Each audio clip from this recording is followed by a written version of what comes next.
Well, good morning, America. We are up in Ohio. We're in Alliance, Ohio, here at Mac Trailer. That's one of their factories.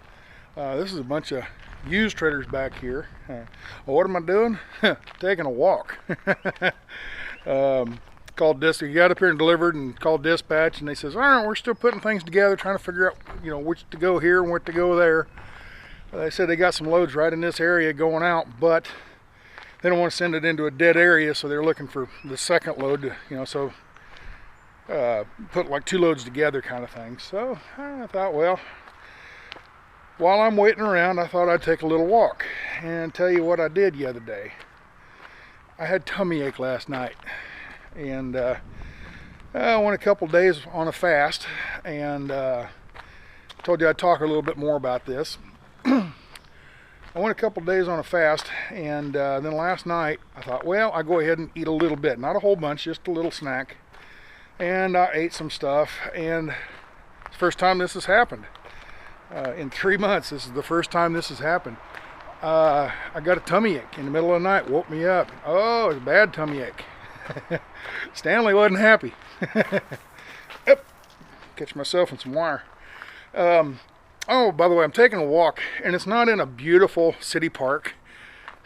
It's just where I could go. I'm sitting outside the gate there, and I thought, well, I'll take a walk through the lot out here and just, burn a few calories kind of thing. And you deal with what you got kind of thing. I'd rather be in a forest or something, walking along a trail, real pretty and everything, but this is where it is. Anyway, back to my tummy. Had a tummy ache, and woke up. It wasn't a tummy ache, it hurt bad. Felt like I had to burp or something, I overate. My stomach was just, filling with gas or something. And I tried, how you can swallow air, swallow air, and then that will get down there and help bring up the other air, the burp better. I tried that, and that didn't work. Did that a couple times, and laid, sit there, and so then I thought, well, maybe I need to get rid of this stuff. So I got me a Walmart bag out, make sure there wasn't any holes in it, and I forced myself to throw up. And no, don't be saying I'm a bulimic or something like that. I just figured I had too much in my stomach or something. I don't know. It hurt. I wanted to get it out of there. So anyway, I'm walking. I'm doing that last night, and threw up a little bit, about a third of what I ate, I guess. Wasn't enough. Went back to bed, stomach still hurting real bad, and I mean hurting where I can't sleep kind of thing. I get to worrying, I think, I worry a lot. I get to worrying about, oh my gosh, I'm gonna, maybe it's an appendix or something, so I'm thinking, oh, it can't be, no. So I got up and got on the computer and looked around, and appendix, didn't seem, it says a dull pain, bleeding, and when in your when you're in your vomit and your stool, nothing like that. I just ate something. The stuff that I ate was a bad combination apparently, and it just my stomach was having a hard time digesting it. All right, well, I was sitting there reading that stuff about 4 o'clock in the morning, and I thought, well, I need to here it comes again. This time it wasn't me forcing it. It wanted to come up on its own. And I think the rest of it all came back up. But I still had this terrible pain in my stomach. I didn't have the pressure feeling anymore, like I was over bloated or whatever. But anyway, so I got back in bed and laid there and finally drifted off to sleep. Kind of slept in a little late. I slept till about 8 o'clock this morning. Woke up and I feel fine now. So it's all good, don't worry about me. But anyway, I got to wondering about that. So this morning I got up and I looked around, did a few videos on YouTube, looking around and stuff. And I think what it was is the food that I ate was just hard to digest. Well, what is that? That's stuff that I've ate before. It's just maybe the combination of the two, or the 3 or 4 things that I ate. I ate a little bit of beef jerky, a little bit of walnuts. It's all this kind of keto food. There's no carbs in it. So beef jerky, some walnuts, had some summer sausage, and some cheese, like cheddar cheese, Colby cheese or cheddar cheese or something like that. You know, I don't remember what kind it was. And anyway, that's all I ate. I wasn't a whole lot. And I drank some tea, some Lipton. I told you about the Arizona iced tea and how it wasn't working, so I thought I'd buy this other stuff. And after I bought it, I looked at it, it's got calories too, so it ain't gonna work. But I'm not drinking it during the fast. I'm breaking the fast by eating a little bit. So anyway, apparently that combination of foods didn't settle with my stomach very well. So I did a little search and everything this morning and kind of find out that when you break a fast, which I've done before, you know, big deal, you know, you got to be careful what kind of foods you eat. You got to eat foods that are easy to digest. Now, what those are, I don't know. Chicken noodle soup, I guess. I don't know. But things that are hard to digest, you want to avoid those right at first, you know, the first day or so. So, anyway, live and learn, I guess. So, I got to, while I was looking around, there's another guy on there on YouTube that has a channel that he talks about intermittent fasting quite a bit, and it's Dr.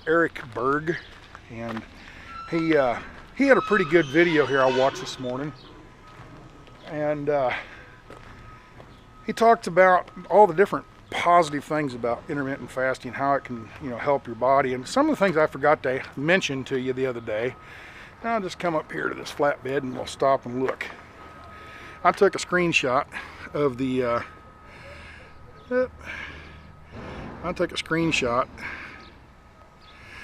this, and some of the things is, okay, you regrow your brain. Okay, he goes through this pretty well, so I'll put a link to this particular video. But your brain cells regrow, and it's through that autophagy, I believe. It increases your mitochondrial DNA. It does the autophagy I talked about, and it enhances stem cell growth. And you know, whenever your body, I didn't explain it very well the last time. Whenever your body eats thyself, you know, it goes and grabs an old cell and says, okay, this cell's had its day, we're going to get rid of it, we're going to throw it out, you know, clean the house. So it grabs that cell, eats it up, uses it as an energy, and gets rid of it in your waste. It replaces it with something else. Well, that's a stem cell. A stem cell's sitting there. We know more about stem cells now. Stem cell will sit there, and it's a cell that can convert into any other cell. Okay, it's not a lung cell already. Once it's a lung cell, it can't become a heart cell. Once it's a liver cell, it can't become a bone cell. Okay, a stem cell is kind of a neutral cell. It hasn't decided what kind of cell it wants to be yet. So it increases your stem cells. It decreases this fasting decreases your inflammation, and he gets pretty good detail on this. A lot of the inflammation that we get nowadays is like your arthritises and stuff like that.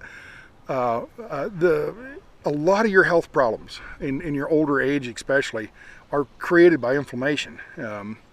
If you can get rid of the inflammation, it helps you in the long run later in life. And decreased tumor growth. Okay, well, that's where I touched on that.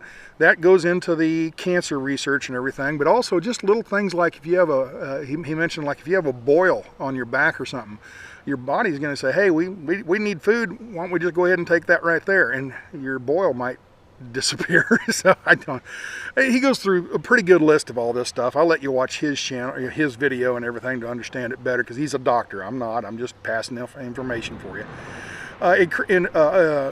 Fasting also increases antioxidants and cell resistance to stress. So if you have a stressful job or whatever, by doing this fasting, your body can more easily cope with stress. And he gets into I don't want to get into all that. He can explain that a whole lot better than I can. But anyway, I thought that would be a good video for you to go follow and to watch. And like I said, his name's Dr. Berg, and I'll put a notation on here in the description and everything, a link to his channel and this exact video that I was talking about. So with that said, this is a good long video now. What are we at? 13 minutes. Okay. It's just me yakking, so I'll put this one up, and I'm doing very well. Like, other than last night, the stomach ache, which was just a fluke, I think. Other than that, I'm feeling good. I feel energetic. I am losing weight. I'm doing good. So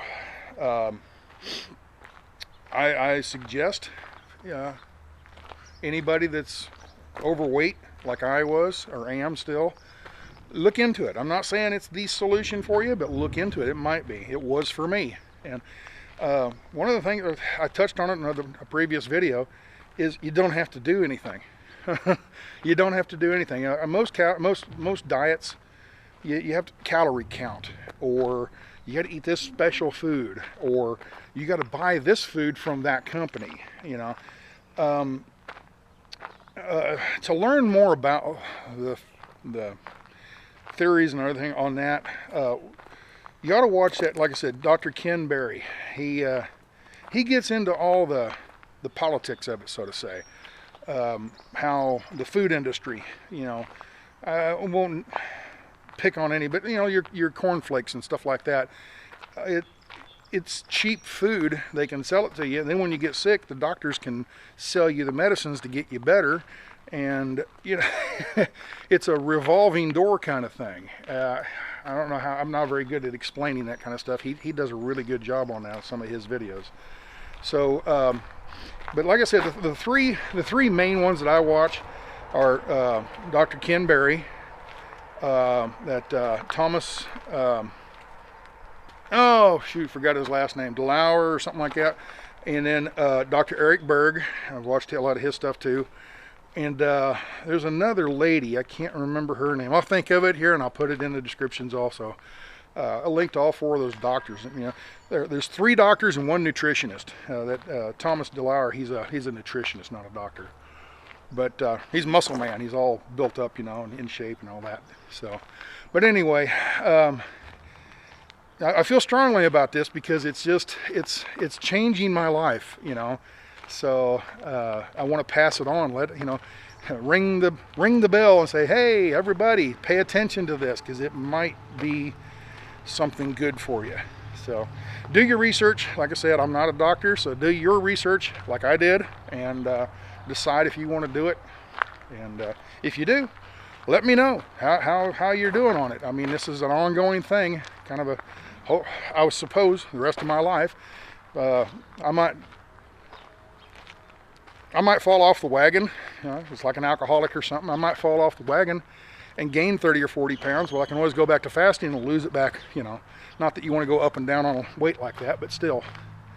It's something that you can always, it's a tool you can use for the rest of your life.